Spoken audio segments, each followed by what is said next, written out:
Gracias, señora presidenta.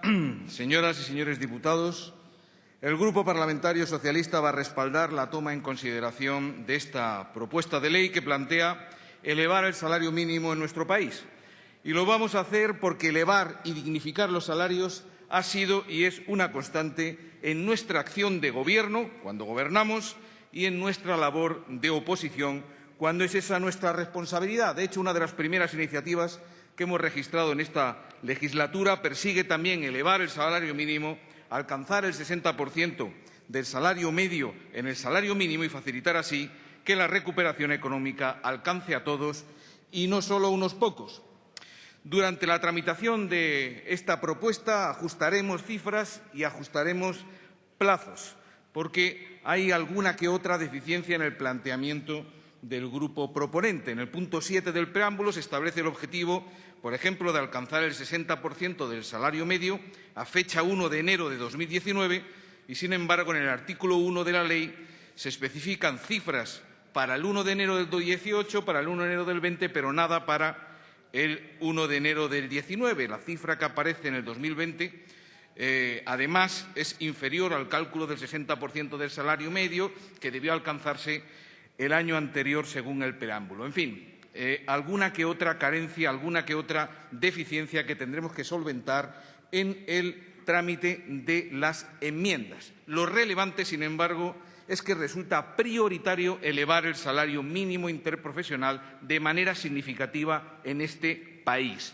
Para cumplir con el artículo 35 de la Constitución, se ha dicho aquí que nos obliga a garantizar una remuneración suficiente a los trabajadores, pero sobre todo para recuperar el retroceso significativo en la cuantía de los salarios que se ha producido durante los últimos años, merced a la reforma laboral del Partido Popular y a su estrategia para ganar competitividad de la peor manera posible, mediante la devaluación de salarios y derechos de los trabajadores.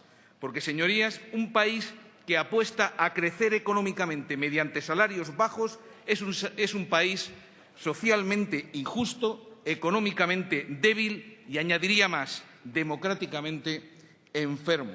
Por contra, elevar el salario mínimo interprofesional y con él los salarios en general nos ayudará a configurar una sociedad más justa, una economía más sólida y unas instituciones más saludables. Esta es la razón fundamental de nuestra apuesta y de nuestro voto positivo en el día de hoy.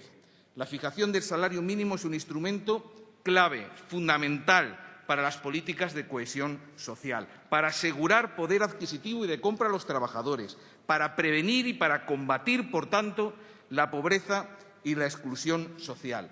Fíjense si es importante que la agencia tributaria nos asegura hoy que más de un tercio de los trabajadores cobran salarios por debajo del salario mínimo interprofesional, merced a la precariedad de nuestro mercado de trabajo.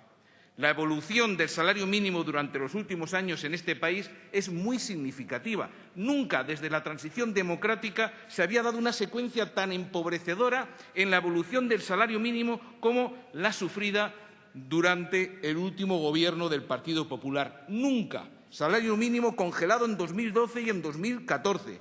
Y en el 2013, en el 15 y en el 16 no se compensó en modo alguna la pérdida de poder adquisitivo para los trabajadores. Entre 2004 y 2011, Gobierno socialista, el salario mínimo se elevó de 460 a 641 euros mensuales, un 40% de subida.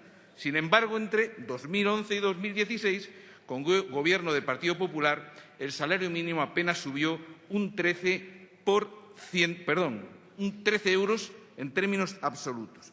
Asegurar, por tanto, que las políticas laborales, las políticas sociales del Partido Popular y del Partido Socialista son semejantes no se sostiene de ninguna manera y responde más bien o a la ignorancia o a la mala fe. Es importante recordar también que el salario mínimo en España se sitúa prácticamente en la mitad de los salarios mínimos de nuestros vecinos europeos. Se ha dicho aquí, estamos a la mitad del Reino Unido, a la mitad de Alemania, a la mitad de Francia, a menos de la mitad de Bélgica. En definitiva, señorías, la evolución del salario mínimo es un instrumento importante para incidir en la evolución general de los salarios en un país, en una economía, en un contexto que ha sufrido un empobrecimiento muy relevante a este respecto. Ahí están los datos, los más recientes. El índice de precios del trabajo refleja que entre 2008 y 2014 la capacidad de compra de los salarios se ha reducido en un 9%. El Consejo Económico Social nos dice que la retribución de los salarios ha caído en los últimos 4 años un 1,5%. La contabilidad de la renta nacional refleja que la participación de las rentas del trabajo en la renta nacional bruta ha caído del 51,6 al 47,7. El estudio de la evolución de los deciles en los salarios por parte del CES nos dice que los salarios por debajo de 655 euros han caído un 15%, mientras los salarios por encima de 3.353 euros al mes subían un 10,4%. Trasvase de rentas del trabajo a rentas del capital, desigualdad, desigualdad, desigualdad. La desigualdad también está relacionada con la calidad y la duración de los contratos de trabajo. Ahí están los datos de la estructura salarial en el 2014. Los salarios de los contratos temporales están un 31% por debajo del salario medio. Los salarios correspondientes a los contratos a tiempo parcial están casi un 12% por debajo del salario medio. Por tanto, salarios bajos, precariedad laboral, pobreza son fenómenos que se dan la mano hoy en España. Por tanto, por favor, a la hora de tomar en consideración esta propuesta, pensemos en los millones de hogares que han de sobrevivir con este salario mínimo. Pensemos en ese 12,3% de trabajadores pobres, según Oxfam Intermón, ese 28,6% de españoles pobres, según muchas organizaciones no gubernamentales. Y, señorías del Partido Popular, si no quieren subir el salario mínimo por justicia social o por humanidad, háganlo por racionalidad económica. Sabemos que este Gobierno del Partido Popular comparte la falsa doctrina liberal que confía en la flexibilidad del mercado de trabajo y en la devaluación salarial para aumentar competitividad y fortalecer la economía. Pero es que, señorías, la fórmula no funciona. Además de injusta, además de provocar desigualdad, empobrecimiento y pérdida de derechos a las mayorías, es que no funciona. Es que estos modelos económicos están desincentivando la adopción de otras decisiones que sí generan competitividad y sí fortalecen la economía, como la innovación, como la investigación, como la formación, como la internacionalización. Los modelos económicos que confían en la competitividad, los salarios bajos, siempre encontrarán una economía que baje aún más los salarios. Es injusto, es inequitativo, es inhumano y, además, es ineficaz.